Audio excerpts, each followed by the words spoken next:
भनेको जस्तो क्वेसन आयो है, यो अलि लामो छ। संविधान त मन्त्रीको संख्या निर्दिष्ट भए तापनि मन्त्रालयको संख्या किटान नहुँदा मन्त्रालयको स्थापना र विघटन हुँदै आएको र कतिपय अवस्थामा मन्त्रीको संख्याको आधारमा कार्यचाप नै नहुँदा पनि मन्त्रालय बनाउने अभ्यास भएको पाइन्छ। प्रस्तुत परिप्रेक्ष्यमा मन्त्रालय वा सो सरको नीति निर्माण गर्ने संगठन निर्माण गर्दा अवलम्बन गरिने आधार उल्लेख गर्दै नेपालको प्रशासकीय संगठन निर्माणमा कायम रहेको समस्या र सो समस्या समाधान गर्ने उपाय दिनुहोस्। हेर्नुहोस् है, रमाइलो कुरा छ। मन्त्रालय कतिवटा बनाउने?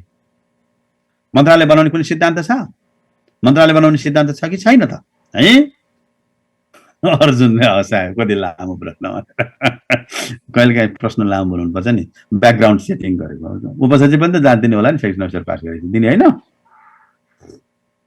अभ्यस्त बनाउँदै लानु पर्यो नि साथी हो तिमीहरूलाई है।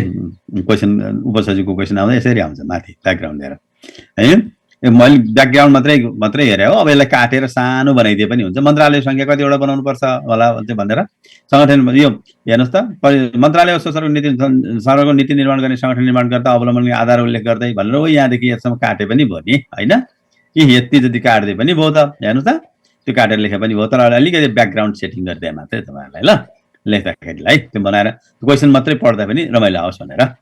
ल अब यसको चाहिँ जवाफ लेखेँ है त मैले। दुईवटा क्वेसन छ, एउटा मन्त्रालयहरूको मन्त्रालय गठन गर्ने सैद्धान्तिक आधार र दोस्रो चाहिँ नेपालको प्रशासकीय संगठन निर्माण कायम रहेको समस्या र समाधान गर्ने उपायहरू।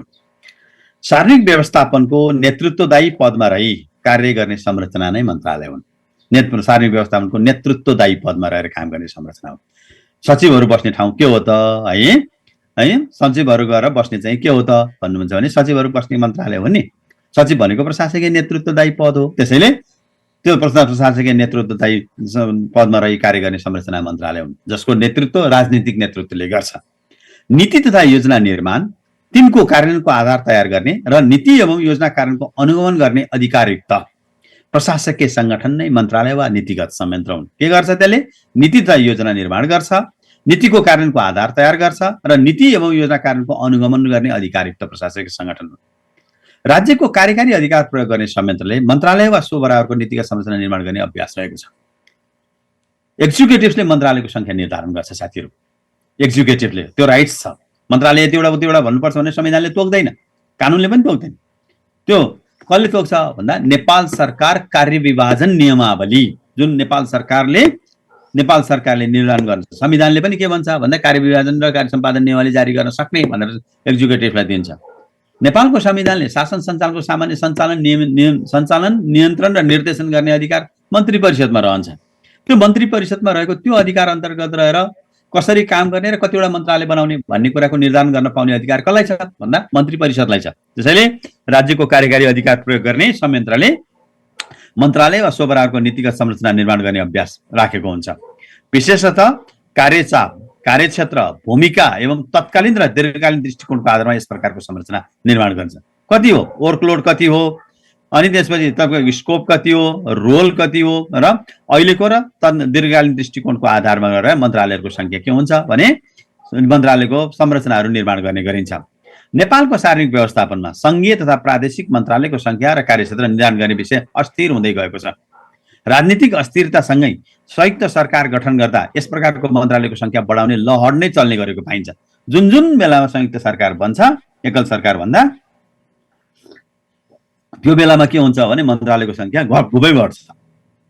संघीय मन्त्रालयको सन्दर्भमा हाल उपयुक्त समस्या सामना गर्नु नपरेको भए तापनि पहिला संघीय मन्त्रालय पनि त्यस्तै हुन्थ्यो। 2500 जना मन्त्री भन्ने नतोक्दाखेरिसम्म 48 जनासम्म मन्त्री बनाउँथे। अनि मन्त्रालयको संख्या टुक्राउँदै आपूर्ति मन्त्रालय छुट्टै लान्थे, अर्को वातावरण मन्त्रालय छुट्टै भन्थे, खेलकुद छुट्टै भन्थे, युवा छुट्टै भन्थे, जाहिर खुवाउने ठाउँ बनाउँथे के। त्यसरी भनेको गर्नु नपरे तापनि प्रदेशको हकमा मन्त्रालयको अस्थिरता झाँगिँदै गएको छ। मन्त्रालयमा हेर्नुहोस् त, बिचमा प्रदेशमा हेर्नुहोस् त, कुनै बेला मन्त्रालय मर्ज भयो, अहिले फेरि फुटाउनुको हतार छ। यसको अतिरिक्त विभिन्न प्रकारको आयुक्त कोष लगायतका संयन्त्र स्थापना हुने क्रमले पनि तीव्रता पाएको छ। अब सबै प्रदेशमा खेलकुद परिषद बनेको छ, सबैमा ललित कला बनेको छ, कतिमा के बनेको छ, यो संरचनाहरू बन्दै गएको देखिन्छ। मन्त्रालय वा नीति निर्माण गर्ने संगठन कति स्थापना गर्ने भन्ने विषय राजनीतिक भन्दा व्यवस्थापकीय र औचित्यबाट पनि पुष्टि हुनुपर्छ। हो, राजनीतिकलाई कतिवटा मन्त्रालय बनाउने भन्ने अधिकार छ, त्यो हो, उसले आफ्नो काम गरेर त्यो अधिकार राख्न सक्छ। तर राजनीतिक भन्दा चाहिँ कुरा के हो भने राजनीतिक भन्दा कहिलेकाहीँ के हुन्छ भने म्यानेजरियल इस्यु पनि हो नि यो विषय। राजनीतिक भन्दा पनि व्यवस्थापनको औचित्यबाट पनि पुष्टि हुनुपर्छ नि। जनताको आँखाबाट पनि यतिवटा मन्त्रालय बनाए, मन्त्रालय बढ्ने बित्तिकै कस्ट बढ्यो, कस्ट बढ्ने बित्तिकै जनतामाथि करको भार बढ्यो भन्ने त त्यो मनोवैज्ञानिक दबाब त सिर्जना हुन्छ नि। त्यसैले औचित्यबाट पुष्टि हुनुपर्छ। कामको औचित्यबाट काम छ भने मन्त्रालय यतिवटा नि बनाऊ, तर कामै छैन भने काम हुँदाका कामलाई च्याप्दै लिएर गएर ससाना धुजा बनाएर त के काम गर्नुहुन्छ र? मन्त्रालयको सङ्ख्या बढ्दा आर्थिक व्यवहार मात्र नभई कार्यचापको सन्तुलन गर्न गाह्रो हुन्छ, कार्यको समन्वय गर्न गाह्रो हुन्छ, जनशक्ति व्यवस्थापनमा गाह्रो हुन्छ र निकायको जिम्मेवारीको स्वरूपमा पनि असर पर्छ। हेर्नुहोस् त, कार्यचाप व्यवस्थापन गर्न नि मान्छ, कुन चाहिँ मन्त्रालय ठुलो र सानो। अहिले हेर्नु न प्रदेशमा फलानु मन्त्रालय म जान्छु र लौ त भन्छन्, मन्त्रालय नै नलिकन म जाँदै जान्छु भन्छन्। बागमती प्रदेशमा पनि त्यस्तै पर्यो, गण्डकी प्रदेशमा पनि त्यस्तै पर्यो। मलाई त्यही आर्थिक मामिला नै चाहिन्छ, ल त्यति सानो मन्त्रालयमा म जाने हो। सानो मन्त्रालय भने के? सानो मन्त्रालय भनेको बजेट कम हुन्छ भन्ने मन्त्रालय, जनशक्ति कम हुन्छ भन्ने मन्त्रालय। हेर्नुहोस् है त्यो भित्र लुकेको अन्तरकथा त्यस्तै हो। त्यसले गर्दा के हुन्छ भने चापको सन्तुलन हुँदैन, कार्यको समन्वय हुँदैन, जनशक्ति व्यवस्थापनमा समस्या आउँछ। अनि त्यसले गर्दाखेरि निकायको जिम्मेवारीको स्वरूप पनि असर पर्ने कारण मन्त्रालय वा नीति निर्माण गर्ने उच्च स्तरको समन्वय गर्दा स्थापित सिद्धान्त मान्यताको अनुसरण गर्नुपर्छ। मन्त्रालय बनाउँदा हापाजाड होइन, एउटा सिद्धान्त बनाउनुपर्छ। संगठन स्थापनाको उद्देश्य गुणात्मक कार्य सम्पादन, सेवा र विकास व्यवस्थापनमा सहजीकरण तथा नीति एवं योजना स्पष्टता कायम गर्नुभएको तत्त्वका आधारमा संयन्त्र स्थापना देहायको सिद्धान्तिक आधार लिनुपर्छ भनेर।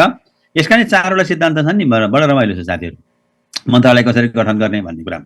टु सर्भ टु प्रिजर्भ भन्ने एउटा किताब छ, एसियाली विकास ब्याङ्कले निकालेको, असाध्यै अगाडि, साह्रै राम्रो पब्लिक सेक्टरको रिफर्मको हो। त्यसैलाई साभार गरेर लिएको मैले यो।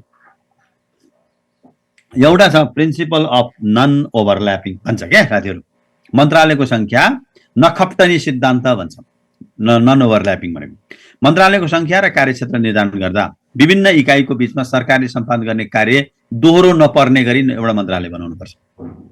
धेरै ठाउँमा मन्त्रालय कामहरू बाँड्ने गरी फरक बनाइदियो भने के हुन्छ भने काममा दोहोरिन्छ, स्रोतको अपचलन हुन्छ, कार्य समन्वय गाह्रो हुन्छ, जनशक्ति व्यवस्थापन चुनौतीपूर्ण हुन्छ। त्यसैले यसले के गर्छ भने द्वन्द्व सिर्जना गर्छ। त्यही भएर एउटा सिद्धान्त मन्त्रालय बनाउँदा नखप्टिने गरी बनाउनु पर्छ भन्ने सिद्धान्त हो। अर्को नन फ्र्यागमेन्टेसन्स भन्छ, जस्तै के भने टुक्रा गर्न नसक्ने राज्यका कामहरू, त्यस्ता काम जसलाई टुक्रा गरेर हेर्न मिल्दैन, त्यस्ता खालको टुक्रा गरेर हेर्न नमिल्ने कामका लागि एउटै मन्त्रालय बनाउनु पर्छ भन्छ। अखण्डीकरणको सिद्धान्त भन्छ नेपालीमा, अखण्डीकरणको सिद्धान्त, नन फ्र्यागमेन्टेसन। सम्पादन गर्ने कार्यलाई टुक्रा गर्न नसक्ने अवस्थामा उक्त कार्यको लागि एउटै छुट्टै मन्त्रालय बनाउँदा निकाय गठन गर्नुपर्ने सिद्धान्त हो यो। भूमिका वा कार्यलाई टुक्राउँदा उक्त कार्यको औचित्य नै सान्दर्भिकता नै समाप्त हुन्छ। टुक्राइदिनु भने कामै हुँदैन। हेर्नुहोस् न, रक्षा मन्त्रालय पूर्वी रक्षा, उत्तरी रक्षा अनि प्रदेश रक्षा भन्न मिल्छ र? रक्षा मन्त्रालय हो नि। गृह मन्त्रालय पूर्वी गृह पश्चिम गृह भन्न मिल्छ र? मिल्दैन नि, रक्षा मन्त्रालय हो नि, होइन? त्यसैले कानुन मन्त्रालय नै देवानी कानुन र फौजदारी कानुन मन्त्रालय भनेर पनि मिल्छ र? मिल्दैन नि। त्यसकारणले त्यसका खालको जुन कामलाई टुक्राउन मिल्दैन, त्यो टुक्राउन नमिल्ने खालको मन्त्रालयलाई एउटा कामको लागि एउटै मन्त्रालय बनाउनुपर्छ। अर्को समरूपताको सिद्धान्त भन्छ क्या, होमोजेनिटी। समन्वय र सहजीकरणका दृष्टिकोणले एउटै प्रकृतिका कार्यको लागि फरक निकाय वा मन्त्रालय नभई एउटै मन्त्रालय वा निकाय निर्माण गर्नुपर्ने।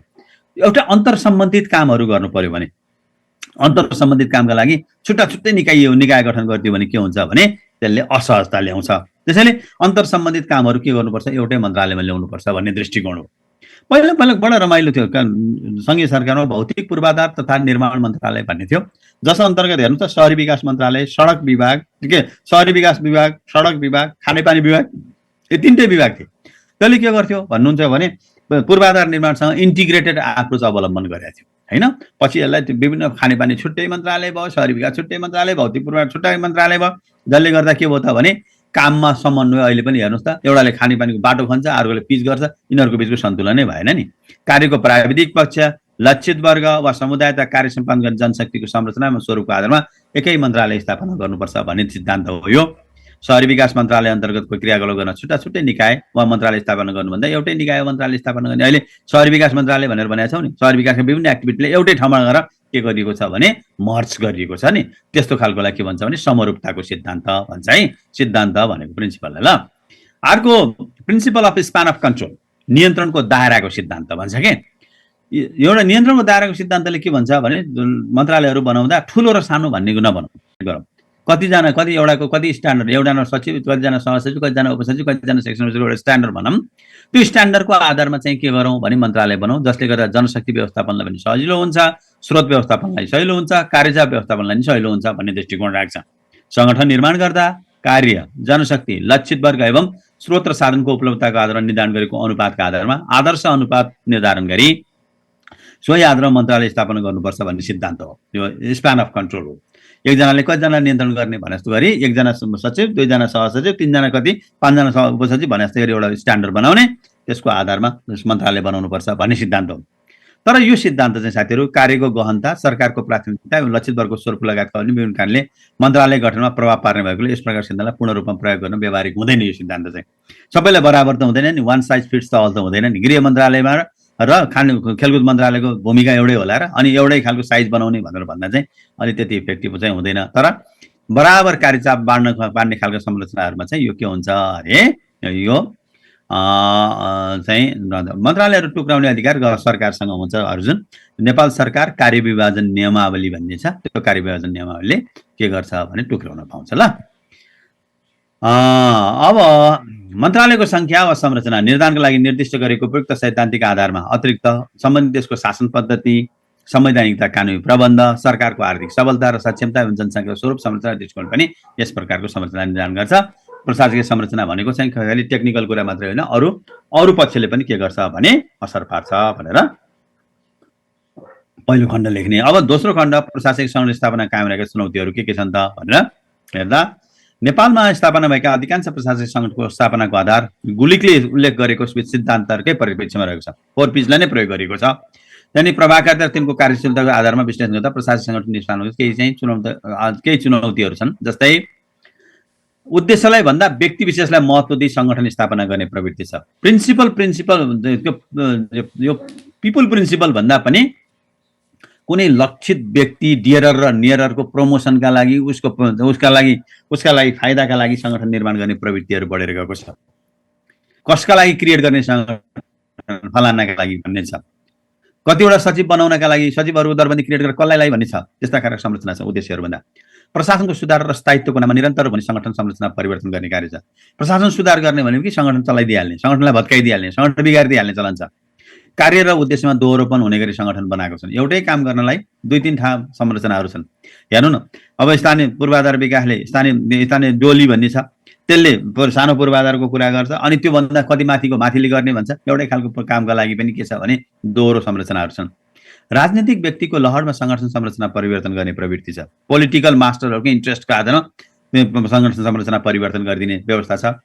प्रशासकीय वर्चस्वको निमित्त कार्य स्थापना गर्ने काम छ। हेर्नुहोस् त, आफ्नो रोल बनाउनका लागि होइन, आफ्नो उपस्थिति देखाउनका लागि छ। जस्तै कृषि ज्ञान केन्द्र, अहिले स्थानीय तहमा कृषि सबै गइसकेपछि अब जिल्लामा कृषि ज्ञान केन्द्रको किन औचित्य छ भन्नुहोस् त। कृषि ज्ञान केन्द्र अब अहिले जिल्ला चाहिँ यो जिल्ला शिक्षा कार्यालय पनि होइन, मन्त्रालयको सङ्ख्या भनेको छैन संविधानमा। कहाँ भनेको छ र? मन्त्रीको सङ्ख्या भनेको छ साथी, मन्त्रालयको सङ्ख्या भने छैन है। प्रिन्सिपलको सिनोनिमस वर्ड्स लेख्दा मिल्छ कि नै भन्छ, मिल्छ है। अनि त्यसपछि गएर लाइन फङ्सनका लागि मात्रै, स्टाफ फङ्सनका लागि पनि, सल्लाह दिनका लागि पनि ठुल्ठुला संरचनाहरू बनाएर राख्ने हुँदा अब संरचना कस्तो भने गुप्तचरका छुट्टै संरचनाहरू बनाएर, कार्यालयहरू बनाएर चाहिँ जिल्लामा संरचनाहरू बनाइएको छ। गुप्तचर भनेको सधैँभरि के भन्छ भने अलुफ हुने संरचना हो, देखिने संरचना होइन, गुप्त हुनु, नामै गुप्त हुने सङ्गठनले बोर्ड राखेर अर्गनाइजेसन त्यहाँ सङ्गठन बनाएर अफिस बनाएर काम राख्ने हो। त्यस्ता खालका संरचनाहरू बनाउने चलन आएको छ। अर्को चाहिँ दीर्घकालीन स्रोत र दृष्टिकोण बिना सङ्गठन भत्काउने र बनाउने। 5 वर्ष अगाडि भएका संरचना अहिले काम लागेन भने भत्काइदिएछ, के काम संरचना भएन भनेछ, त्यस्तो संरचनाहरू छ। अनि अर्को कार्य विश्लेषण, कार्य पुष्टिकरण लगायतका कार्यभार विश्लेषण, वर्कलोड एनालाइसिस गरेर प्रणालीको अभाव छ सङ्गठन बनाउँदा। कार्य चापै छैन कुनै सङ्गठनमा। 2 घण्टा काम गर्दा पुग्ने कामका लागि पनि सङ्गठन निर्माण गरिएको छ, कुनैलाई दरबन्दी क्रिएट गर्नका लागि। अनि सेवाग्राही क्लाइन्ट ग्रुपको विश्लेषणका बिना एकै प्रकृतिको सङ्गठन स्थापना गर्ने प्रवृत्ति छ। कसका लागि कस्ता खालका संरचना आवश्यक छ भने विश्लेषणै गरिएको छैन। सबैलाई एउटै खालको संरचनाहरू। सङ्गठन संरचना सम्बन्ध परम्परागत मूल्य र मान्यता सबै भर्टिकल संरचना, म्याट्रिक्सको प्रयोग कमजोर छ। संरचना अनुसार नीति बन्ने प्रवृत्ति होइन। सङ्गठन जस्तो बन्यो नीति, अनि त्यही सङ्गठनले आफूले काम गर्ने नीति बनाइदिन्छ। अनि मानवीय पक्षलाई व्यवस्था छ। अर्थ मन्त्रालय, सङ्घीय प्रशासन, सामान्य मामिला त सामान्य प्रशासन मन्त्रालयको प्रभावकारी भूमिकाको अभाव छ। सङ्गठनमा केही गर्दैन, अलि बलिया मन्त्रालय पायो भने पेलपाल गरिदिइहाल्छ अनि परराष्ट्र मन्त्रालयले देखेकै हो। फनल टाइपको र म्याट्रिक्स टाइपको अर्गनाइज संरचनाको प्रयोगै छैन र पेशागत अहमताको कारण सङ्गठन सिर्जना गर्ने पद्धति। हाम्रो अड्डा रहनै पर्छ, हामी जिल्लामा जानै पर्छ। जस्तै जिल्ला शिक्षा कार्यालय फेरि पुनः जागृत गर्ने कुरा छ। प्राविधिक कार्यालयहरूको अहिले प्रदेशमा स्थानीय तहमा हस्तान्तरण गरौँ भन्दा मान्दैन, हामी जिल्लामा उपस्थित हुनुपर्छ भन्छ। यस्ता खालका केही प्रब्लमहरू छन्। अब यसलाई व्यवस्थापन गर्न के गर्ने त भन्दा सरकारको भूमिका त कार्यशाला पुनः परिभाषित गरी अत्यावश्यक क्षेत्रमा मात्र सरकार र तिनको संरचना कायम गर्ने, सरकारको रिडिफाइन गर्ने, आवश्यक भएका ठाउँमा सरकारको भूमिकालाई स्पष्ट गर्ने, उद्देश्यपरक संरचना बनाउने, सङ्गठनको निर्माण कार्यभार विश्लेषण गर्ने, वर्कलोड एनालाइसिस गर्ने पद्धतिको विकास गर्ने, सङ्गठन स्थापना गर्नु पूर्व कार्य जिम्मेवारी उत्तरदायित्व प्रणालीको व्यवस्थापन गर्ने, सङ्गठन स्थापना सम्बन्धी दीर्घकालीन योजना तर्जुमा गरी सुधार प्रक्रियालाई अगाडि बढाउने, विकासका सहयात्री संस्थाको नागरिकमुखी परिचालन गर्ने भनेको के हो? एनजिओ सिबिओ प्राइभेट सेक्टर यी सबैलाई पनि परिचालन गर्ने, स्थानीय तहबाट प्रदान गर्ने सेवा प्रभावित एउटै मात्र सरकारी निकायको स्थापना गर्ने। धेरै सरकारी निकाय बनाउँदा के हुन्छ भने सर्भिस एकदम भाँडियो, असहज भयो। एउटै सिङ्गल डोर सिस्टमबाट गर्ने, बरु डिजिटल सिस्टमहरू प्रयोग गरेर जाने, सङ्घीय शासनको मान्यता र सिद्धान्तलाई व्यवहारमा प्रयोग गर्ने। यी सबै गर्दा प्रशासकीय संरचना निर्माणको विषय बहुआयामिक विषय हो साथीहरू, मल्टिपल डिसिप्लिनरी हो। यो नीति निर्माण सम्बद्ध संरचना निर्माण र सञ्चालनको विषय जटिल र संवेदनशील हुन्छ। विशेष गरी मन्त्रालय लगायत नीति निर्माणसँग सम्बन्धित संरचना निर्माणमा स्थापना राजनीतिक स्वार्थ र दृष्टिकोण हावी हुने भए तापनि सिद्धान्त र मान्यता विपरीत स्थापना गरिने संरचनाले ती संरचना स्थापनाको औचित्य पुष्टि गर्न सक्दैन। सिद्धान्तभन्दा बाहिर गएर संरचना बनाउनु, सङ्गठन बनाउनु के काम छ? त्यसले कामै गर्न सक्दैन। त्यस्ता सङ्गठन त फेरि के हुन्छ? सेतो हात्ती भन्छन्, बोझ हुन्छन्। तसर्थ उपल्लो प्रशासकीय सङ्गठन निर्माण गर्दा स्थापित देशको राजनीतिक, आर्थिक र सामाजिक पक्षको अतिरिक्त सैद्धान्तिक पक्षलाई पनि विश्लेषण गर्नुपर्छ। देशको सैद्धान्तिक पक्ष सँगसँगै आर्थिक सामाजिक सांस्कृतिक पक्षलाई पनि विचार गर्नुपर्छ। नेपालको प्रदेश मन्त्रालयको स्थापना प्रदेश मन्त्रालयको देखिएका असुव्यवस्थाको निदानका लागि सिद्धान्तको प्रयोगलाई जोड दिनुको साथै अन्य संरचना निर्माणमा कायम रहेको समस्यालाई पनि सामूहिक रूपमा समाधान गर्ने इच्छा शक्ति र समर्पणले प्रशासनिक सङ्गठनलाई जीवन्तता दिन्छ भनेर कन्क्लुजन मात्रै लेख्नु खोजेको हो साथीहरू। अलि लामो भयो। फनेल भन्या तारा गुरु फनेल भनेको कस्तो हो? सोली देखाएको छ मर्तेल हाल्ने। फनेल भनेको सोली। माथिल्लो तहमा दुईटा एजेन्सी, तल्लो तहमा त्यही दुईटै तहकोबाट एउटैबाट सेवा दिने निकायलाई के भन्छ भने फनेल टाइपको संरचना भन्छ। निर्वाचन आयोग र गृह मन्त्रालय दुईटा फरक संरचना हुन् नि यहाँ। तर तल्लो तहमा गएर पहिला के हुन्थ्यो भने अनि एउटै तहबाट जिल्ला प्रशासन कार्यालयबाट मात्र के गरिन्थ्यो? त्यो दुईटैको काम गरिन्थ्यो भने द्याट्स वान। त्यसलाई हामी के भन्छौँ? Funnel type. अहिले